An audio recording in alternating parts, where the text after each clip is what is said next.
Good morning. Welcome to our listing presentation mastery training today. I'm Olivier Lewis with RE/MAX First Realty 2 in Cranford. My partner, Carl Sanfilippo with RE/MAX First Realty in East Brunswick.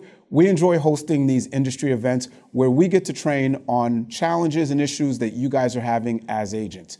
So today we will be talking about how to master your listing presentation.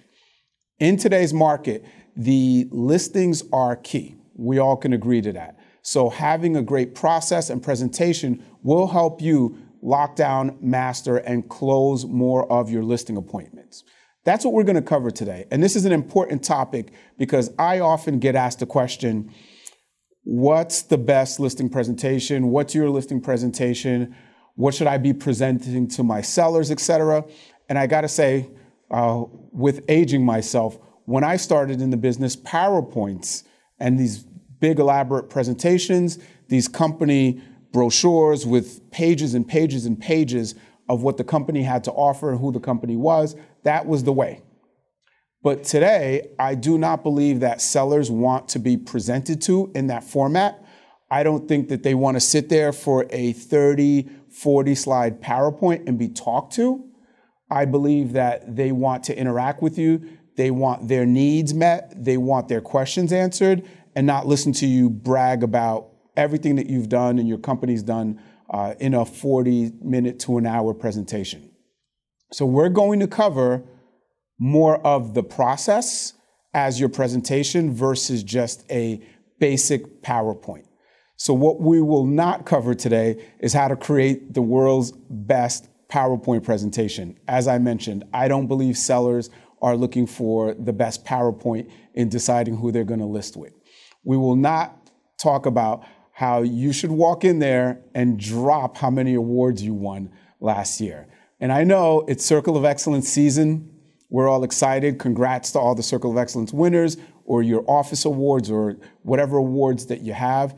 But leading with that is not going to win you the listing appointment. You have to think about this. A seller interviewing multiple agents, it is very likely that the other agents are top producers as well and have also won Circle of Excellence. And they don't know the difference whether you're Circle of Excellence magenta, as Carl likes to say, green, purple, gold. It's all the same to them because they're not in our industry. They don't know what COE or Circle of Excellence means. They don't know the criteria. And frankly, they're most likely interviewing other agents that have the Circle of Excellence award. So you got to look at it as you're on an even playing field. So don't walk in there crutching on and leaning on the fact that you won Circle of Excellence as your closing statement or opening intro to the seller. We're not going to talk about how to slide 3 pieces of MLS printed out papers across the table and say, Mrs. Seller, your home is worth X because of this, and slide it across. And I know, again, as a default, we've been taught to do that, bring 3 comparables, and that's how you present value. But it doesn't show your marketing. It really doesn't show a lot of professionalism because the seller's looking at those papers slid across the table saying, those don't match my homes. Whether it's black and white or color, it's not a great presentation. So we're not going to talk about that. We're not going to talk about how to win the seller over price. Do not overprice things. You create a nightmare of a scenario where you set the wrong expectation with the seller and they're going to hold you to that. So do not overprice. Do not reduce your commission and try to win the listings on commission. I've always said we're not looking to be the cheapest. We're looking to be the best value for you. So do not try to win the listing on commissions. Things you will learn about today: how to engage the seller, how to build rapport while presenting to them, and making it about them versus pushing a PowerPoint or whatever booklet you have on your company's success. How to have a real conversation, get down to their needs, set expectations, and win them over. There's no magic pill to listing homes, but you do have to be consistent in your presentation because the more consistent you are at it, the better you will become and your confidence will show and people will buy into you. So 5 rules of listing a property. Rule number 1, it is not about you, right? It is not about how great you are, what you've done. It's about helping them and getting their needs met. Over prepare for the appointment. Do not wait until 2 hours before and then try to rush and do your market analysis and come up with the value in your plan. Over-prepare, take your time, be prepared days in advance, because if you wait 2 hours before the appointment, your phone's going to ring, there's going to be a fire to put out with another deal, someone's going to interrupt you, and you're not going to have everything prepared and be in the best position to close and win that listing. Sellers have selective hearing and memory. Keep that in mind. You have to listen and you have to make certain points and bring them home with the seller. Write certain things down so you can always go back to your notes, because you tell a seller this, they will remember this, and you will not be in line with expectations. Don't present to them, engage them. You're going to hear me say this over and over again, because it is so important to engage. You don't want to present or talk at them. Last but not least, listing property is more competitive than ever before. And I know that firsthand because I got a call on Tuesday from someone's ISA asking me if I was looking to sell a property that I own. And it just dawned on me of how everyone is calling. And that same property, I get random texts. I get calls probably once a week from different, whether it's investors or ISAs, looking to see if I'm looking to sell. So that just shows it's not just realtors. You have investors that you're competing against looking to buy properties at a discount. So it's, one, hard enough to compete against other agents to get the appointment, but now you have investors going directly to homeowners, making them offers too. So it is very, very competitive. And that's why you need to over-prepare. So when you have that opportunity, you do your best, you put your best foot forward, and hopefully you can close it. So we're taking a consultative approach versus a sales approach, right? No one wants to be sold. When you're at the car dealer and the salesperson says, well, let me get my manager, and you know that they're trying to hard sell you at that point, and let me see what I can do. And they go in the back and kill time for 10 minutes just to come back out and tell you they can't do this or they can't do that, or here's their bottom line, et cetera. No one wants to be sold. They want a consultative approach. So a consultative approach is to ask questions versus make assumptions. It's not always price for the seller. That's their main objective. It's not always the commission. That's the issue. For many, it could be time frame. But if you're not asking and you're making the assumption, you can be trying to sell them and close with the wrong objective. It may not be price. It may not be commission. There could be something else. They may not want to carry two mortgages. They may have found a home and need it done right away, right? Their time frame is the key. It may be that they have a circumstance where it's convenience. They want it done in a week because they can't keep the house clean and they have nowhere to go with snow and COVID, and they want it done as conveniently as possible, and getting the home sold right away is key. But you have to ask. You can't assume every seller has the same concern, which is price or commission. Listen versus telling, right? Listen to understand. Do not listen to respond. And what I mean by that is listen to understand what their concerns are and what you need to help them accomplish, versus listen to quickly respond and telling them what they need to do or telling them how they need to do things. So listen versus tell. Satisfy their needs versus the pushy hard sell. Listening to their needs, figuring out what they're trying to accomplish will help you satisfy that, versus the pushy, you got to do this because I'm great, and you got to do this because it worked for me before. Listen and satisfy their needs versus the pushy hard sell. When you do those consultative approaches, it's a win-win. When you're the pushy salesperson, sometimes it's a win-lose. So to make sure you're putting your best foot forward and putting yourself in an opportunity to win more listings, definitely take the consultative approach versus the hard, pushy salesperson's approach. The initial conversation, that initial call, is key. The reason that's key is you have one time to make the first impression. And usually people get to know you, like you, and trust you very quickly. So if you make it harder for them to get to know you and like you, they will not trust you and you will not earn their business. So that initial call, and I know it's hard because you're on the road, you're comping a property, you're responding to an email, you're trying to put out a fire on a deal, and you get a call from a seller, and you're flustered, right? You're driving, you got to pull over, or you can't pull over because it's going to make you late. So you're trying to take that information, make a great first impression while multitasking. Take a step back, stop, and really approach this as this is my first impression. This is my shot to really get the appointment, win them over. And one of the best ways to do that is to have a questionnaire. That's very important because it keeps you consistent. It makes sure you're getting all of the information you need so you're prepared for the appointment. It shows professionalism, and that's the way you're going to win the seller over at the beginning is how you handle that initial call. So it sounds a little cheesy for some experienced agents. Why do I need a questionnaire? Because you want to stick to the same process. It's the process, guys. And when you're on the road or you're in the middle of sending an important email and you get that call in, that inbound call from a seller, or they're returning your call, if you don't have the same process, you're going to be winging it. And in winging it, you may forget to ask them some key questions that will help you or hurt you because you don't have the answers to them. And with this market that we're in, it's such a hot market. We're still dealing with COVID. A lot of the two-step appointments, which a lot of agents will go in once, get to know the home, then come back and try to close them with the marketing plan and value. I think it's a little harder to get in there twice, right? Sellers don't necessarily want you in the home more. They want your help. They want you to help them sell the home. But with the conditions of the times now, the one-step approach is key. So the more information you get so you can be better prepared, it will help you close that appointment. So when you have someone that says, hey, I'm looking to sell, go right for the questionnaire so that you can confidently ask them the right questions and be able to close, as well as building rapport, making a great first impression, and showing your professionalism.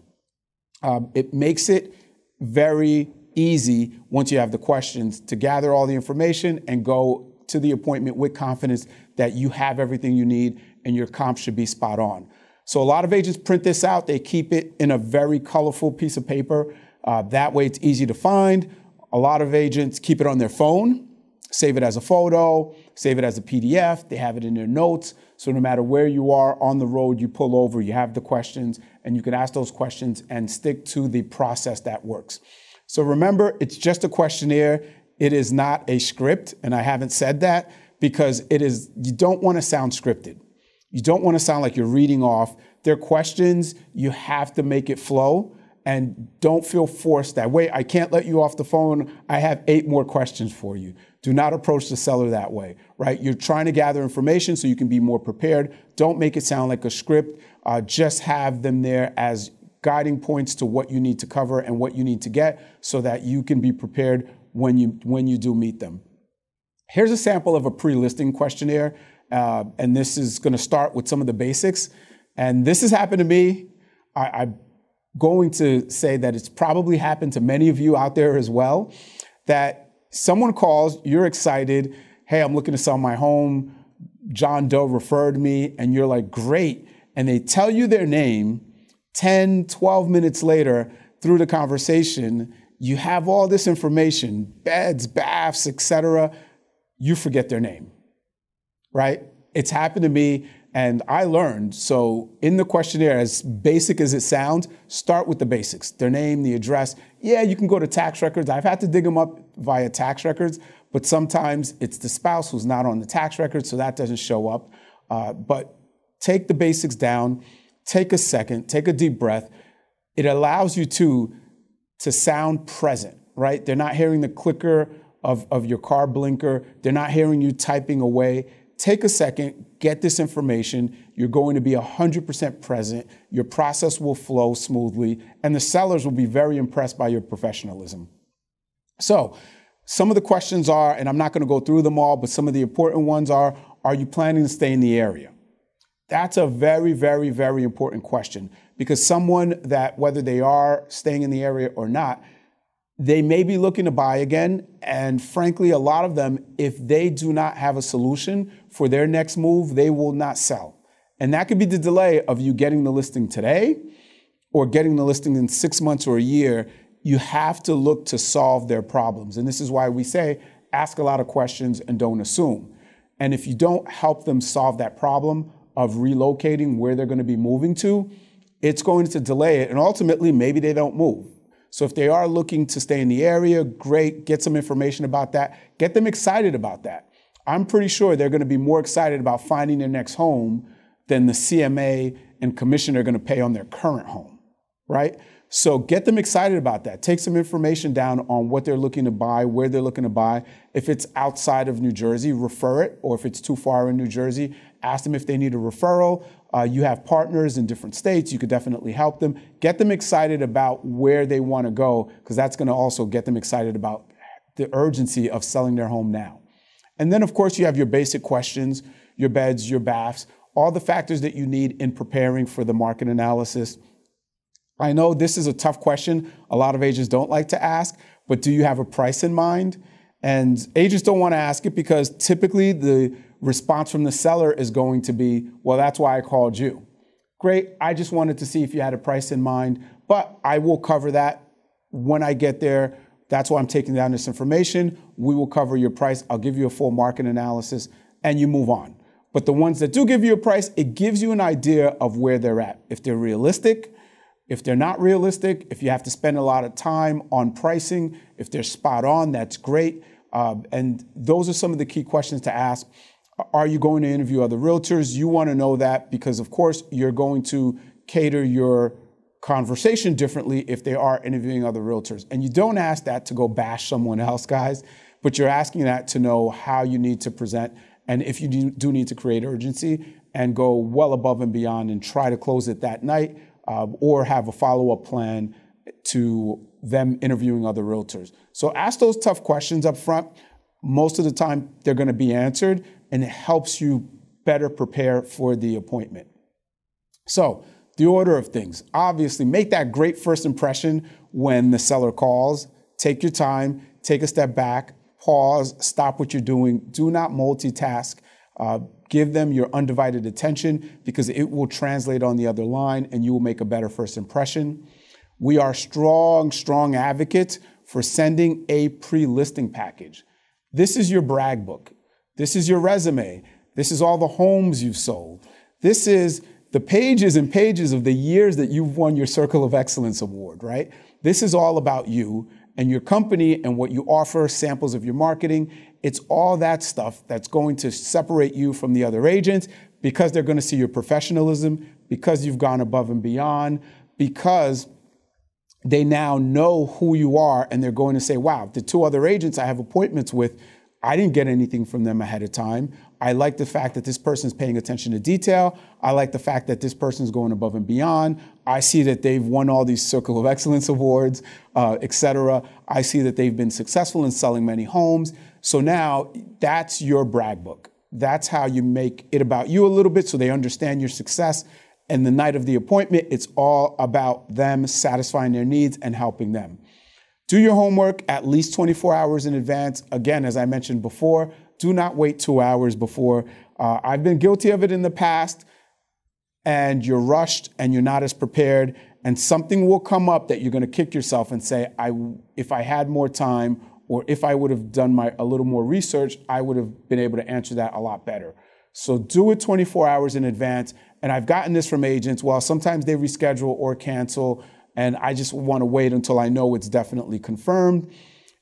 Go in thinking that it's going to be a confirmed appointment. Worst case scenario, if they reschedule or cancel, you can still send them what you have prepared. You can still cover it with them in different formats, but do your homework 24 hours in advance at least so that you're not rushed and you're going to deliver a very good process and presentation. Arrive and tour the home first, of course. You need to look at the home before you sit down and talk numbers. And we do know a lot of sellers are like, great, you're here. What's the price and what's the commission? But of course, tour the home first so you understand it and you can reference some of the things you've seen, and that helps you with pricing it as well. Begin the conversation, right? After you tour the home, ask to sit down. Do not just plop yourself down. Do not just throw your stuff down wherever you feel comfortable. Ask them for the best place to sit down and really cover everything, and then you begin the conversation. You want to determine their motivation. As I mentioned in the previous slide, if you cannot solve their problem as well as where they're looking to go to, or you don't understand what their motivation is, it's going to be harder to sell their home and win them over for the listing or create urgency to get them to do it now versus whenever they think that they should list a home, right? So you have to determine their motivation, you have to uncover the important issues, and you have to prioritize what's important to them. It's not always commission, it's not always price. There's a lot of other factors in selling a home, and everyone's priorities and needs are not the same. Talk about your marketing plan then, right? I like to have the one-on-one conversation about their needs, about their motivation, about any questions they have, any concerns that they have before we get into marketing. You want to spend the most time on that so you understand how you can help them and you can deliver solutions to what their concerns are, and you can deliver a process to how you're going to market their home once you understand their needs. You talk about the marketing. I like to say, once I'm done with my marketing, Mr. and Mrs. Seller, based on the marketing I just presented to you and my process, do you think I could successfully sell your home? It's very hard for someone to say no face-to-face to that if you've done a good job showing value of your process, of your plan, of your marketing strategy. Once they say yes to that and you get the buy-in, and by the way, if they say no, answer and address what concerns they have because they still have concerns.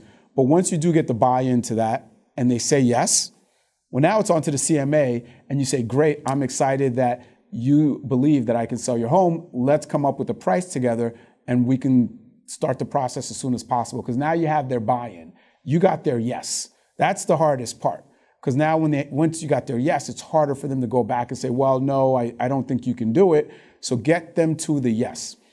Go over the CMA, and that is a big process that I think can be done differently in our industry. We tend to slide 3 pieces of paper across the table and here are the comps versus making it a workshop, making it interactive, helping them self-discover the value versus telling them the value, right? That's a big, big change, and that's a big, big difference. And that change needs to happen to help you close more listing appointments. Because when the seller has this price in mind, and you tell them this, and you don't really explain it, you just slide the comps over, they're stuck on their price, and they believe that you're just not passionate about selling their home. You just didn't listen to them while they walked you through the home and gave you a tour. You're just not the right agent. But if you can make it a workshop and you guys can come to the pricing together, you alleviate that. And guess what? They're going to self-discover the value.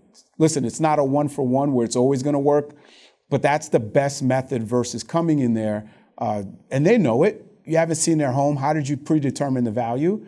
But coming in there with those printouts and sliding it over isn't the way. Make it an interactive, engaging process so that you both can hopefully come to the same price together. Then you're going to discuss commissions. And lastly, expectations, and you go for the close. Always ask for the business. Always try to get the process started that night. I'd love to start deploying my resources, start scheduling for photography. How many days do you need to get the home ready? And just go for the close. Act as if they've already committed once they said yes to your marketing plan.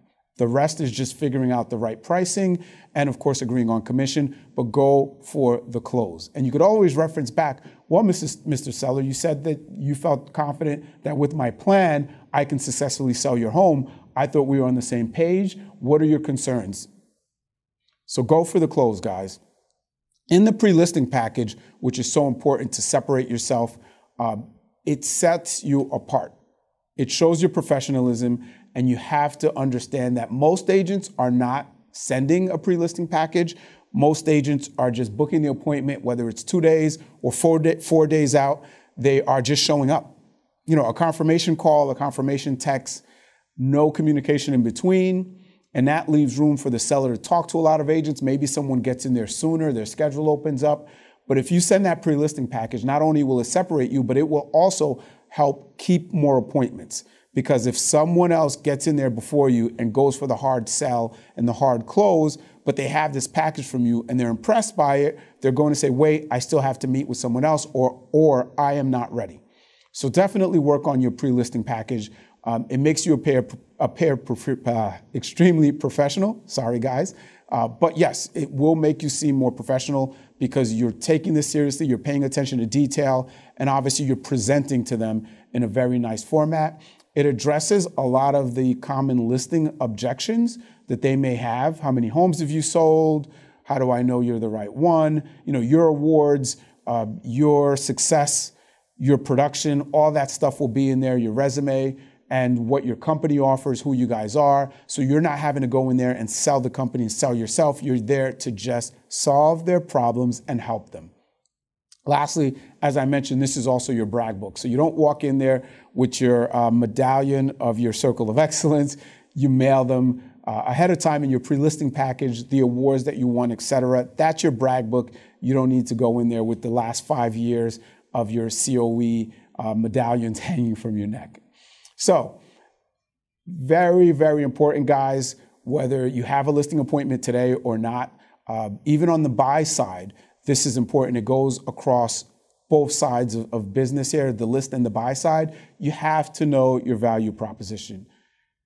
Stop, take a look at this. If one thing gets done after this presentation, answer these questions.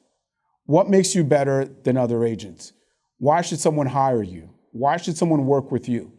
What's the value of working with you? You have to be able to answer these because if you can't assume the public will know the difference. And there are thousands and thousands of realtors in this hot market coming off of last year. Prices have increased, deals are up, agents hitting record numbers, transactions are up, et cetera.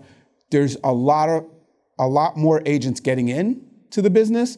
So you're competing against a lot more agents, and the top agents are doing more marketing. There's stuff all over the place. They're seeing a lot of agents.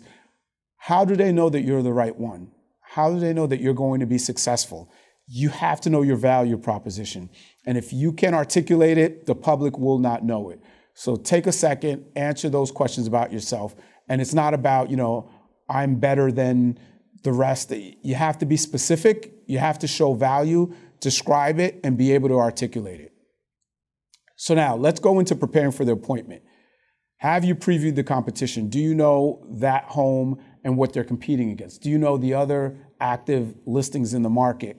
Because if they are priced much better and you could articulate that to the seller who's looking to overprice a home, it helps to describe that, hey, around the corner, there is a newer construction with an extra bath and a finished basement that you don't have that's priced $20,000 less than what you're looking to price it for. So how do you think that's going to affect the sale of your home, right? Don't just look at the solds, get familiar with what's active on the market. Sellers typically have access to more of what's active, so they know the inventory. They can relate to that versus talking about some of the solds that sold a mile away or not in their immediate area where they knew that home. So preview the competition, whether you're doing it online or if you happen to go to a broker's open, et cetera. Just know the competition. Do you have the information you need to talk at a very high level with the seller?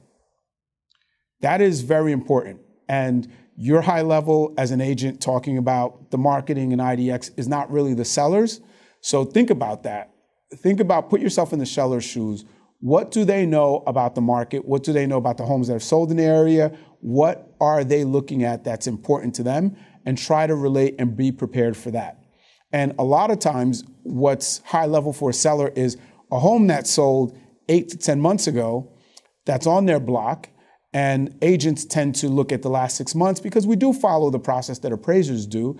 But for sellers, they were in that home 10 months ago, or they went to the open house there and they know that home and they know that theirs, or they believe that theirs is a much better home.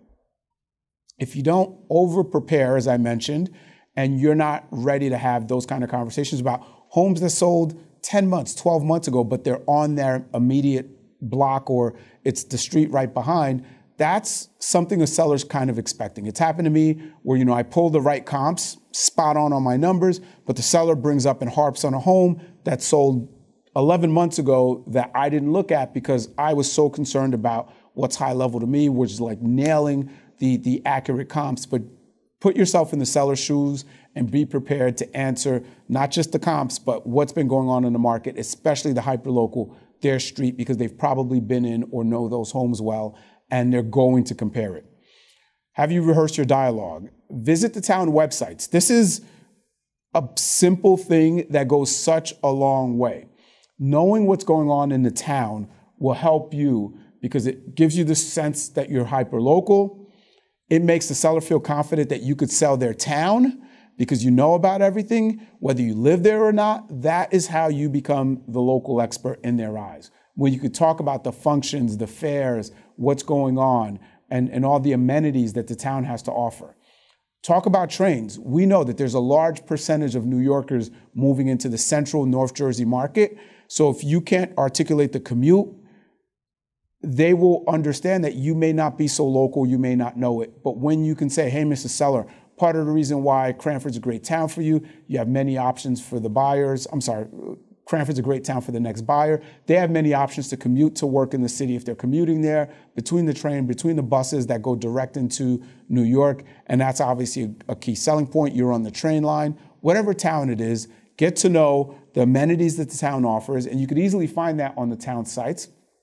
And just visit the NJ Transit site to figure out what their commuting options are if they're commuting to New York, as we know that that's a big driver of who's buying these homes that will be commuters and coming from New York. Knowing your numbers, and is your information in a format that's seller-friendly, right? We tend to use our jargon and our terms, like we throw out MLS. MLS for a lot of people means Major League Soccer. It does not mean the multiple listing system. So make sure your communication is friendly to the seller and you're meeting them where they are. They don't use our terms. They do not know what the MLS is. It's Major League Soccer to many, not multiple listing service, because they're not in our industry. As I mentioned before, go back a full year for their neighborhood. Sellers know their neighborhood better than you because that's what they have to study. And they've gone into the homes, they've met the neighbors, they've popped in for different things. So they think that they can really value their homes based on their neighbors. Be prepared because they will really bring up what's happened in their neighborhood, not just the last 6 months, but they'll go back a year. So now that you're prepared, you've done your research ahead of time, you're ready to go, time to get your mindset right. Whatever it is, if you got to look in the mirror in the car, if you're leaving the office and you got to hit the punching bag, whatever it is, whatever your routine is, you got to set your mindset right. The seller's going to be very passionate about their price, and you as well need to be very passionate about your presentation in that you can help them. You are there to help them get to the next chapter. You're going to make it as smooth as possible. You will take care of everything, and it's going to be the best experience that they have. You need to be passionate about that because the seller will be passionate about, they know the value, they did their research, they think it's worth this. So before you enter the home, turn off your phone, unplug from the outside world. Don't worry about, I got to send that email as soon as I'm done here. You don't want to be rushed. You want to be fully focused, undivided attention on helping that seller, listening to understand their needs, listening to help them, and not just to throw out quick responses and talk at them for 45 minutes to an hour. No one wants to be told what to do. They want your consultation. They want your advice. They want your help. So walk them through it. Help them self-discover. Ask a lot of questions. Make it welcoming for them to ask questions, right? Don't just talk at them and present to them. Make it a process where they're involved. Ask them questions. So take your time before you walk in, clear your head, and go in there confident and stick to your process. So ask the seller to give you a tour of the home once you walk in. And of course, after you're done with that, sit down with the seller, but ask first for the tour. Using the pre-listing present questionnaire, take notes. You had all these questions answered, take notes on there, let them talk. Ask the seller, show me the home and what features made you fall in love with the home. Show me the home and explain to me what made you pick this against the other homes you were considering. But get them to show you all the features, benefits, all the things that made them fall in love and decide on that home, because that's also what you are going to use to sell it. That's also points for you to talk about to build rapport and be on the same page with them. When they tell you this little nook with this window was like the perfect place to read, reference that when you're sitting down because you want to build rapport and say, how many times have you read there on rainy days? How awesome was it? Are you going to leave that cushion? Are you taking that with you? Build rapport, hit their hot buttons of what excites them. So listening to them talk about and show you the home in the light, in the way that they fell in love with it, will definitely help you build rapport with them. Next, seek first to understand, then to be understood. And this goes back to my point, listen to understand versus listening to respond. Sometimes you talk to people and you're listening, and before they can finish, you're shooting or you're interrupting with a comment or a response or finishing their sentences. Sometimes I can be guilty of that, but listen to understand, guys. Stop, listen, let them finish their sentences, let them explain everything, and understand what their needs are. Take control and be confident. You are the professional. You have to lead the conversation. You have to lead the process. Do not let them dictate how this goes. And this happens a lot. I'm sure many of you watching this has happened to. You sit down after touring the home and the seller says, great, do you need a cup of water? You say yes. They bring you the cup of water and they say, okay, Mr. Lewis, what's my home worth and how much do you charge? Don't allow that to dictate how it goes, because once you give them the price and the commission, they are checked out. Everything else is words to them. They are tuned out because they're either happy with your price and now they're calculating how much equity they have and how much they're going to walk away with, or they're very disappointed with your price and they're saying to themselves, he or she doesn't know what they're talking about. Oh my gosh, they're so wrong. Or they don't like the commission, or they're trying to calculate it in their head how much it's going to cost, and they're having sticker shock by having to pay this amount of commission. So do not allow them to run the appointment. It's your job to be the professional. Be confident and let them know, I will not leave any stone unturned. I will answer all your questions. But please, I need to ask some of these questions and understand what you're looking to accomplish so I can best service and help you. So one of the things to do is to say to the seller, there's a couple things that can happen tonight. You may decide to list with me and we put this on the market. That will be great. You may not list your home with me, and honestly, that would not be so great. And I may be unable to take your listing. Now, what that does is it shows the seller that you're very confident, you are not desperate, you don't have commission breath. And by commission breath, I mean you're not just out there looking for another check and it's not about you and how much money you could make. Because if you're willing to walk away and not take or be unable to take their listing, you're not desperate and it's not about the money for you. And that really helps separate you. So, very strong statement. I may be unable to take your listing. And two things will happen. Most of the time they will say, wait, why wouldn't you be able to take my listing? Because they don't understand, because 9 times out of 10 or 10 times out of 10, every other agent's going to want to take their listing right then and there if they've met with other agents. But by saying that, again, it shows your confidence, and you have to respond to their question. If they do say, well, why wouldn't you be able to take my listing? Mr. or Mrs. Seller, if you have a need or expectation that you have that I cannot meet, I may not be able to take your listing. Is that fair? Is that understandable? They're going to say, yeah. If they do not ask, definitely bring it up, because you don't want to leave it open-ended. But say, now that may sound strange to you. Let me explain. If you have a need or an expectation as we sit here tonight that I cannot meet or exceed, I may be unable to take your listing. And they will respect that. So that will set the tone of what's going to happen tonight.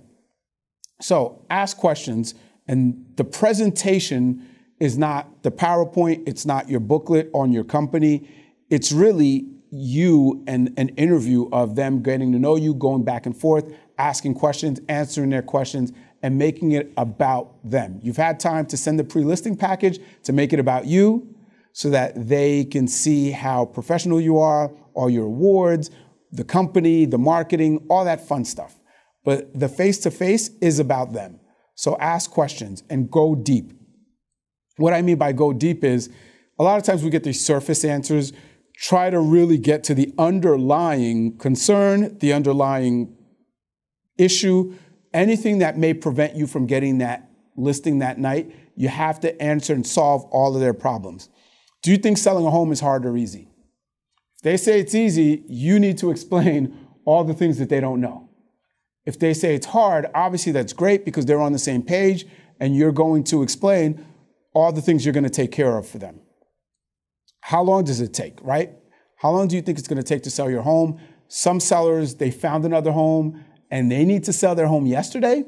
Some sellers are building something new, so they have some time, but that will help you understand what's their mindset of time frame. Because a lot of times when you say time frame to them, they say 3 to 6 months, or they say 6 months to a year, or they say, I'm in no rush.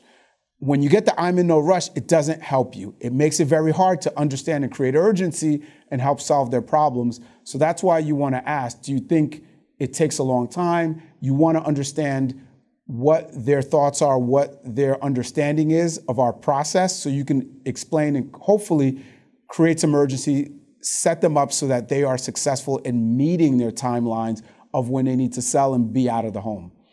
Do you think there's a lot or a little bit of negotiations that go into the home? They think it's just price. There's a lot more negotiations. As we know, you're negotiating home inspection stuff. You're sometimes negotiating with appraisers when they underappraise and you're trying to do an appeal. There's a lot more negotiations that you need to explain to them. So when they give you an answer, well, what does that mean for you? Right? Going deep to really uncover everything, really being able to help them and understand what they're looking to accomplish, what their needs are, and what you need to do to win that listing and help them the most. Peel back the onion, right? There's multiple layers to an onion. So just keep peeling back until you get to answer all their questions. They have no concerns. By the time you're done, they should say, thank you, Mr. or Mrs. whoever, listing agent. You did a great job. You answered everything. But that's only going to be if you peel back that onion, go deep on the questions, and answer and listen to what their needs are. So write down the answers because you will have to reference this. As I mentioned in the previous slide, sellers have selective memory and hearing, and you need to be able to revert back to, well, you told me that this is what your goals were, your motivation, your time frame. This is what you needed in order to sell the home. And you have to write these down because you can go back to your notes. If not, well, I never said that, and you're not really sure, and you don't want to say that they said it. So write down the answers so you're crystal clear. And while you're writing them down, if you don't understand, go deeper. Ask them again. What does that mean for you? Uncovering those issues are key. Because if you don't solve their problems, if there's still this in the back of their head or that in the back of their mind, they will not move forward because they still have concerns. So you must stay neutral, but go deep, ask them questions, and address each issue that they bring up, and keep going until you get it resolved and you provide a solution that works for them, and they give you the yes, the nod, the buy-in, that great, I got it, it makes sense. So what's the most important issue of the sale of your home? In other words, what would have to happen for you to feel like this is a great success?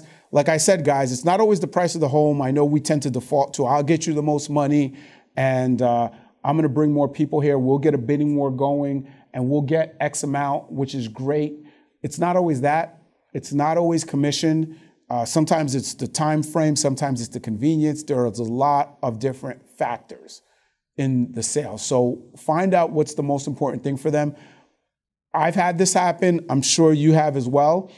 You put a home on the market. It's only been like a week of showings. You get that blitz the first week, and you get an offer, and you know you can get more. And the seller's like, I'll take it. I can't do this. Keeping the house clean. I have nowhere to go. Too many people. This is so much work. Let's just get this over with. And you're like, wait, we can get more. I have the open house coming. No, let's keep marketing it. And the sellers are done, right? So it's not always price. And that's happened. I'm sure it's happened to you. But you have to understand what's the most important thing for them. and being able to help with that. So once you find that out, ask them what's the next most important. So, okay, if I make it very convenient, then what's important to you? Because now you're addressing all of it. You're not leaving anything on the table. You're not leaving any questions in their head. And they should be very confident by the time you're done that you can sell their home because you addressed all of their needs. So asking them 3 times, what's important? What's the next most important? And what's next to you? For this to be perfect, for you to say, this was the best transaction and I made a great decision in hiring you, what does that have to look like? So always ask what's important and why. What does that mean for you? That helps you answer everything, and they're going to move forward and buy in to working with you. So once you get those questions asked, what's important, what's next, definitely write down the answers. You want to be able to go back to them, keep it exactly as they said, and now you get to start to build value. Now you get to really start to say, here's what I can do to help you, and that's the value. It's not your company, it's not your CMA, it's now you are the solution, right? They hire us to solve their problem, to find buyers, take care of everything from contracts to closing, do all the marketing. That's why they're hiring us. So once you understand what's important to them, you could build your value of who you are and why you could help them solve all these things and make their important task your priority and close.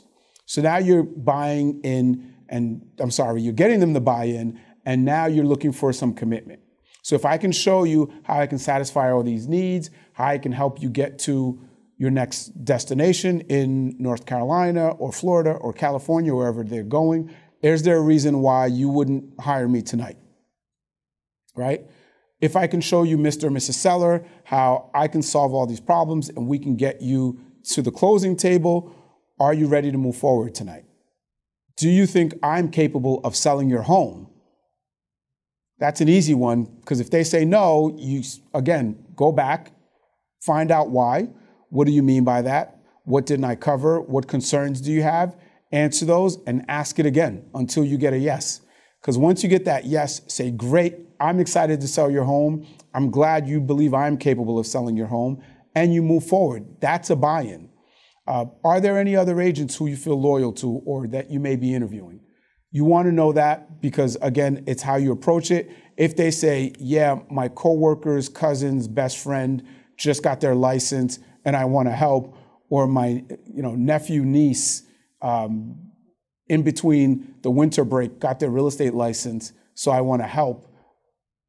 That's something you can address, and you explain the negotiations and everything it takes to sell a house and why you feel that you're best suited to help them without bashing anyone else. So at this point, you're looking for any underlying objections that didn't come up. If there's another agent, if they have a family member, if they have a friend, if they're considering FSBO, if they just want your CMA, if they think it's such an easy process that they could do it on their own. So you have to ask these questions. You have to try to get a commitment, because if they're not willing to commit, there's an objection that you haven't overcome and you need to address. So ask the questions. Try to get some kind of commitment for them, however you want to phrase it. Are they ready to move forward? And if they're not, you obviously have to ask more questions to overcome whatever objection is still on that table. Don't be pushy, but find out what haven't you covered or can you cover to make them comfortable. Set expectations, always go deep. Let's change gears for a moment, Mr. Seller. What do you expect from the agent you're hiring? What can I expect from you? How does someone win with you? How does someone lose with you? We know that in our industry, one of the complaints from clients is communication. So you want to find out how they want to communicate. What's their best means? What's important to them? Some sellers, most sellers, it will be communication. Some will be your process, right? Some will be your marketing. We've won listings because the previous agent didn't do an open house. And the seller thinks that the open house is key to selling their home. So maybe it's the process. Maybe they'll tell you, and this has happened literally, where a seller says, you know what? I think the home didn't sell because that agent refused to do open houses. And that agent said, well, if I committed to do an open house every week or every other week until it sells, would that work for you? And the seller said, absolutely. That's what we think was missing of why we didn't sell the home, right? But it's what's their expectation of you? And if you don't ask that, you're not going to know that open houses are important to that seller. So ask questions. How does someone win with you? How do I win with you? How do I lose with you? Well, if you don't do this, if you don't give me feedback, if you leave my lights on, sellers hate when they come home and their lights are left on. Those kind of things. If people don't wear booties, well, now you're going to have the sign out there. You're going to put it in your showing time notes, or whenever someone books an appointment, you're going to remind them to wear the booties. You might have a text set up to text the agent, reminder, please wear your booties. And you're going to make it a point, and you're going to tell them, here's your process. But you need to have the conversation and set the right expectations and see what their concerns are. If something important comes up, how do you want to communicate? Is it face-to-face? Can I give you a call? Find out, because when you need answers, when you need to win them over, if they need to drop the price because it didn't appraise, if there's a home inspection issue that they don't want to fix but they really should fix, what's the best way to communicate with them? If it's face-to-face, well, you need to get there, not just try to call them and text them and ask them, why can't we do this? This is what we need to do. Don't tell them. You need to communicate with them the way that they want to be communicated. Always ask this on a scale of 1 to 10, 1 being dishonest, 10 being 100% brutally honest. How honest do you want me to be with you? And most people will say 10. So later on, when you need a price reduction, even in the presentation, when you need to tell them that they're wrong on pricing or anything that you need to discuss with them, you can say, you asked me to be brutally honest with you. You asked me to be a 10 and I'm being a 10 right now. The wallpaper is not a selling point, right? I know you updated the kitchen in 1990 and you spent a lot of money and you had the newest Corium at the time or whatever countertop was in, but that's not what sells today. Right, and I'm being a 10, you wanted me to be brutally honest, so I'm being brutally honest. It helps you so that you're not the bad guy delivering bad news to them and they're taking offense to it. So definitely ask that question. What to expect from me? What do I expect from you? So here are some of the things you can mention. If you give them this expectation of what they can expect from you, deliver. You have to deliver, guys. You cannot say, I will call you and give you feedback after every appointment within 48 hours and not do it. You cannot say, I will call you weekly with a market update and call you weekly to go over the activity on the home and do not do it. So if you print this or deliver it or mention it to them, you have to stick by what you told them they could expect from you. And also set expectations from them. Some of them are to listen to my opinions objectively, to allow me to install a lockbox, right? To make it accessible. If I tell you you have to adjust something, please do it. To be open-minded to valuing the property if we need to make an adjustment on price. Set expectations for what they could expect from you. Set expectations of what you expect from them. Now, once you've set the expectations, you've answered all their concerns, now you get into the marketing. So there's 2 forms of marketing. This first slide will explain the obvious, to get as many qualified buyers into the home, to assist you in getting the highest dollar amount, most price for the home, the best price for the home, to communicate the results of my activities, to keep you updated of what I'm doing, what's working, the marketing, give you examples, show you that I am working hard to sell your home. We're all doing that. To constantly look for better ways to get it out there, promote it, get more activity, drive more traffic to the home. So cover that with your marketing, have samples. If you have brochures that you used in the past, that really wows the seller. But the other side, which I think we could all improve on, and a lot of agents don't do.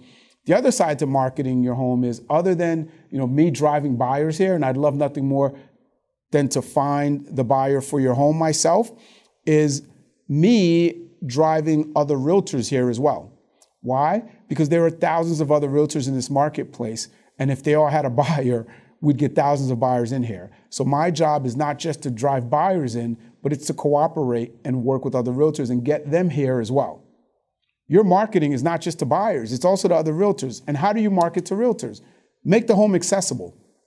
Now you can explain, listen, within 2 hours notice, I know you live here, you got to put the dog out, or if they have kids, you got to get the kids ready, make beds, but we need to make it accessible for buyers coming from out of town and they drove in and they got disappointed after seeing 2 or 3 homes that they didn't like, and an agent calls about your home. Hopefully that day, within an hour or two, we should be able to squeeze them in, or the buyer goes back home, and maybe next week they're not looking at your home because they find some other ones online. Communicating with other realtors, that's part of my job, to make sure I not only allow them in and make it accessible with your help, but my part is to communicate with them. Leave it up to me. I will handle that. They will have all access to me. I have a great relationship with a lot of the agents in the area, so I will communicate to them. That's part of my marketing to realtors. And last but not least, we incentivize them with commission. They are salespeople. So part of it, the commission, which we'll discuss, is incentivizing the agents to want to push and sell your home versus any other home on the market. And that's a key one. Part of the reason you bring this whole thing up, that you're marketing to realtors, is this allows you to plant the seed that the commission is also a benefit to them, because it incentivizes the other realtors to sell their home. Very, very, very important. That's the meat and potatoes of that part of the presentation, of explaining that you're marketing to buyers. Every agent's doing that, but you're also really focused on marketing to other realtors, because X amount of homes get cold broked and are sold by our colleagues that are at different companies. So, or my company or my office.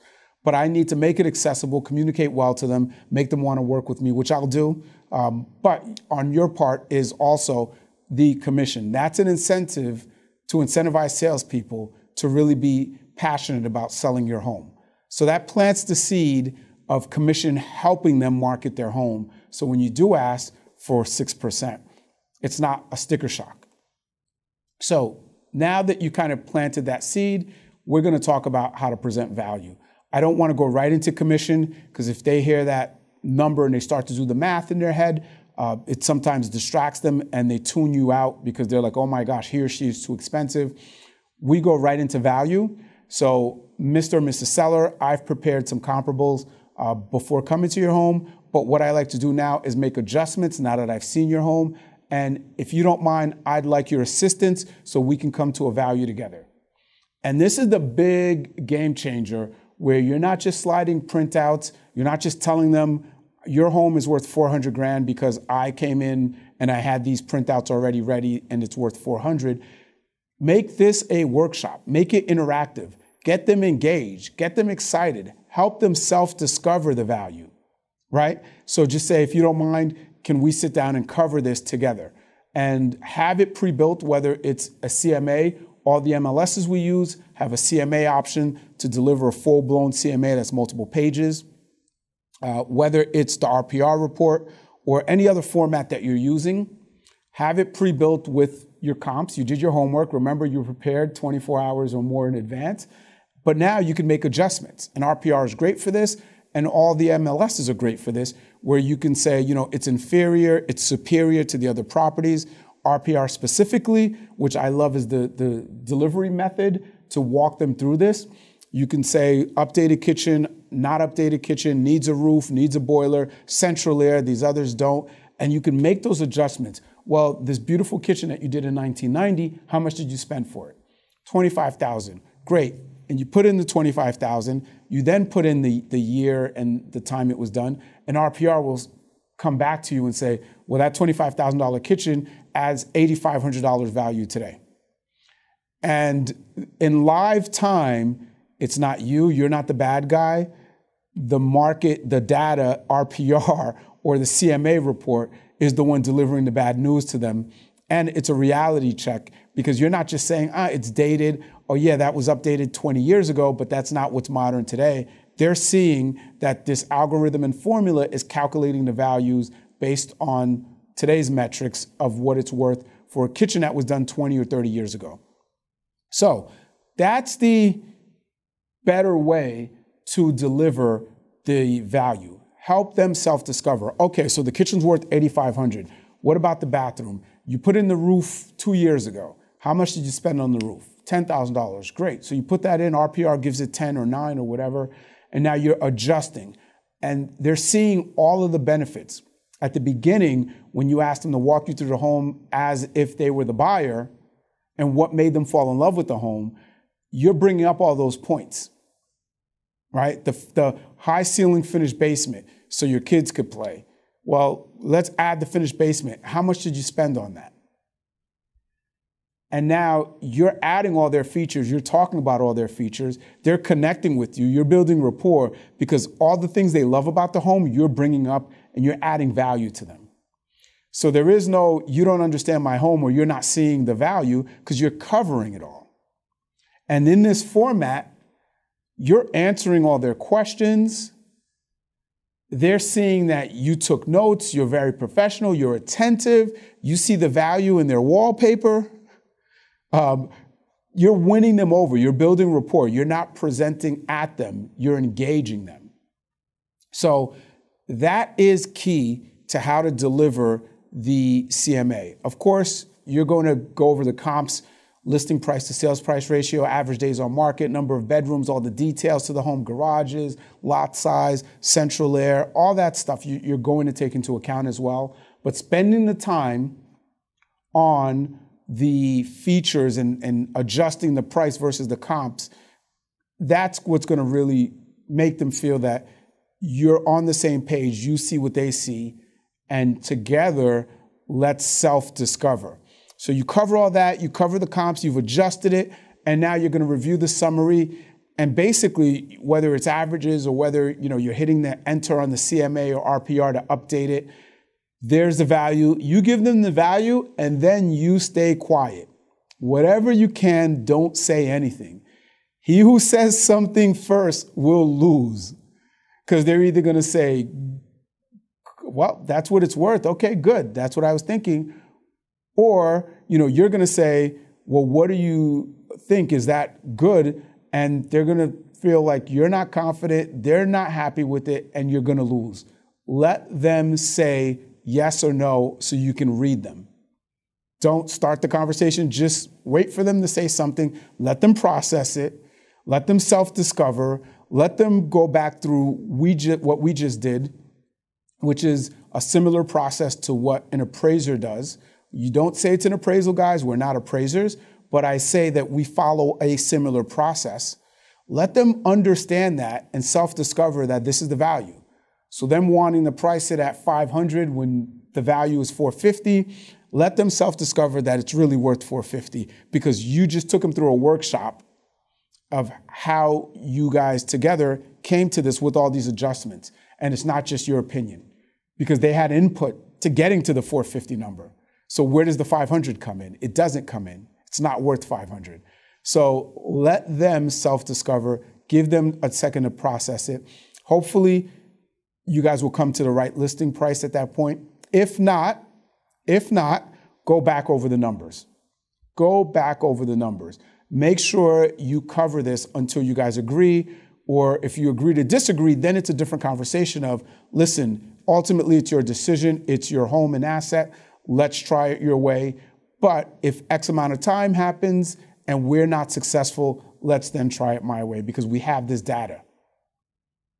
But let them speak first, understand, listen to what their needs and concerns are, understand and listen to why they don't agree with the process or don't agree with the number, but try to go deep and uncover why they have this number stuck in their head and where the disconnect is between us putting in all these features, looking at the comparables together, coming to a value together, what the disconnect is that they're still stuck on a 50, 75 or whatever number higher than where the comps are. So I love to have them self-discover the price. That usually answers a lot of the questions. It's a less offensive way to deliver a price that they're not happy with, especially if they self-discover it. You're not the bad guy. It avoids here's the 3 printouts that I had before coming in here. right? Because some sellers that have either sold before or just really understand the business will say, well, how did you know that these homes are exactly mine? Or the favorite that we've all gotten, which is, well, my house is better than that one. I know that house. No, no, no, no, no. That house is a dump. Mine is the Taj Mahal, right? Having those adjustments and helping them try to self-discover hopefully will avoid that. It's more of a workshop, so it's the consultative versus the sales telling them, here's what your home's worth. It's together. We've come to this conclusion together. The numbers have led us here, and numbers don't lie. You can have those kind of conversations. And it helps answer a lot of the, well, how are you comparing this to that? Because through the workshop, you're answering questions, you're making adjustments. So I like the self-discovery approach versus telling the seller, your home is worth X because I have these printouts. It's harder for them to overprice listings. It's not a one-for-one, guys, where you do this and they're going to listen to you. They will still want to try. It's the you never know that we all hear from sellers. Yes, it's not a one-for-one, but this will help you and be a smoother process and is a better process than going in there telling them what their home is worth. And sometimes they take offense or feel like you do not see the value. You are not seeing all the great things about their home. So I like to have the CMA or RPR, however form you're going to deliver and leave it behind, have it all kind of printed and ready to go. But the page with the value, make sure you take that out, you leave it blank, don't put the value in. You guys together, once you agree on a price or where the starting price is, if there's still a disconnect, say, okay, what's your list price here? I'm going to put what I suggest and I will circle it. Hopefully we don't have to revisit this, but just so we have it, let's do that. If you guys come to a self-discovery that they're on the same page with you, write that number down or have them write it down, and it reinforces that this is their number and you're good to go, and you leave that with them. But have it ready. Some people do want it. If the spouse is not there or some other decision makers with the home, they have something to show them. And that seller will be able to articulate how they came to the price. That's also very important because the seller can say, well, we did this workshop and we made all these adjustments based on this and that's how we came to the price. Versus the other decision maker will say, well, how did you guys decide? Well, they said it's worth $450 because they gave me these printouts. So another reason to really reinforce it, sometimes you don't have both decision makers there or all decision makers there. So if they go through the workshop with you, they can better articulate how they came to value and reinforce that it's worth $450 versus overpricing it. Now it's time to have the favorite commission discussion. And again, guys, never have this discussion up front. If you discuss commission, if you discuss price, you are done. They will tune you out, start to calculate numbers. They got what you came here for, and they don't need you for anything else. They don't care about IDXs and marketing and websites. They want price and commission. So you leave that to the end after you get some buy-in. Because if you don't get the buy-in from them, commission and price doesn't matter, right? If they don't believe that you're capable and you're the best solution to help them sell the home, you could have the best commission structure, they're not going to buy into you. You could have nailed the price and comped it better than anyone, they're not going to believe your price if they don't buy into you first. So that's why you leave that to the end and you really work on getting the buy-in, understanding how you can help them and solve their problems, and you focus on that. So now that we covered everything, let's discuss commission. You have to be very confident in discussing commission. We charge blank percentage, Mr. Seller. And then you explain, it's only paid for after I bring you an acceptable offer that you agree to take. And we get to a successful closing. As I mentioned before, it's partly how I market to realtors. I want to incentivize all these other realtors out there to sell and be motivated and excited and passionate about your home. And part of how I do that is paying salespeople a little bit more, incentivizing them. That's why I mentioned that before. And now answer their questions and explain to them how co-broke works.